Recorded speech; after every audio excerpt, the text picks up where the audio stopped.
po yung order niyo. At magkano po yung ganyan? 89 pesos lang po yan. Palamat na. So yun na nga guys, no? Mayroon tayong bagong food tripan na naman, no? At eto yun guys. Yun, no? Hello ate! Hello po.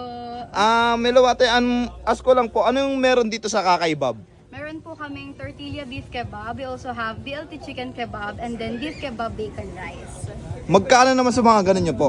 Yung tortilla beef kebab po is 59 per stick. Meron din po kami yung BLT chicken kebab, 89 naman po siya per wrap. And then yung isa po is yung beef kebab bacon rice, 119 po siya per serving. And then nagka-come din po siya with sauce. At ano yun natin, ano yung may pagmamalaki nyo naman po rito sa Kakaibab?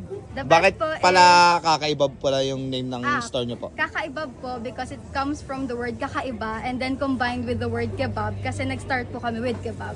So etong kakaiba siya, yung Yes. tinitinda nyo po. Yes, super. Yun, no? So kailangan meron na ito, no? I believe so. Laki niyan, ah. Yes.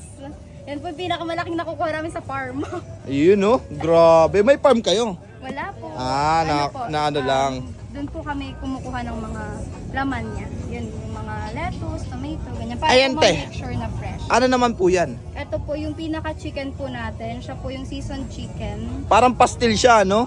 Medyo, pero iba po kasi yung ano niya, yung pinakagawa, yung pinakalaman. Hindi ko lang po sure, pero siya po kasi meron po siyang bell pepper, meron siyang iba pang season, ganyan. Hindi ko lang po sure if same lang siya sa pastil na meron ding ganong mga laman. Grabe, oh. Eto na yun, te, no? Yes. Ang dami nga niyan. Walang takal vlogger yan, te, ah. Wala po. Ayun, oh. Siguraduhin mo yan, te, ah. Kayo mababash niyan kung hindi takal kung ano yan.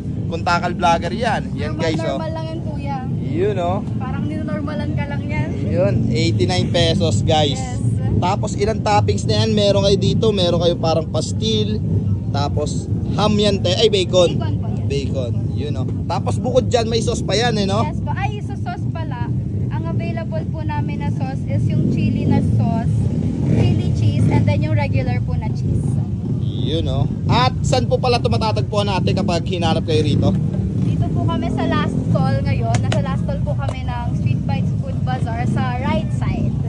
At anong oras kayo nag-open? Usually po, ang open po ng buong bazaar is 5 p.m. until 10 p.m. po. Ayun, oh. At ayun na nga, guys, no. Ito lang yung pwesto nila. Nasa dulo nga sila. Ito, guys. So, wala kayong katabing stall dito, no? Wala. So, kayo lang, no? At ayun na nga, guys, no. Sobrang daming food tripan na pwedeng makainan dito, guys. Dahil nasa food bazaar sila. So, ayun na nga, guys. Panalong panalo to dahil kakaiba to. Promise daw. Sila lang daw ang meron nito. Sa buong mundo, te, no? Kailangan meron nito. Tama ba? Hindi po. At ente, parang pizza na yan, ah. Hindi pa, gusto niyo po kasi mix. Ayun. Sige, ate. Titikman niya ng pinakamamahal kong jowa. Be, ano mo, be, ate, musa mo to, ha. Ayun, oh. Hi, we're Kakaibab and we're inviting everyone to come try our specialty here at Street Bites Food Bazaar. Thank you! Ayun.